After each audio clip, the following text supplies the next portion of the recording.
restoration.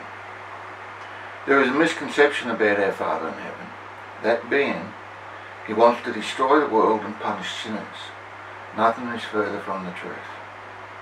The Almighty sent his only begotten Son into the world, not to condemn mankind, but to save them. There are powers at work that wish harm to mankind, but they are not from the Lord. God is the God of the restoration. In Old Testament times he restored his people after their disobedience had led them into captivity more than once.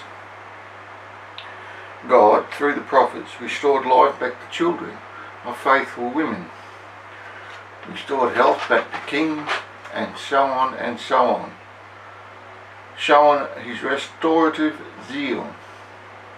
In the New Testament, Jesus restored sight to the blind, restored health to the sick and lame, and restored life to the dead. God is a God of restoration, not destruction.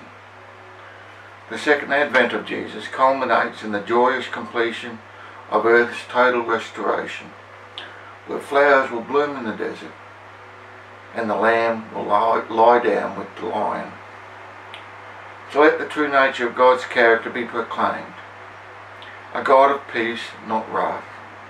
A God of mercy, not punishment. A God of salvation, not of damnation.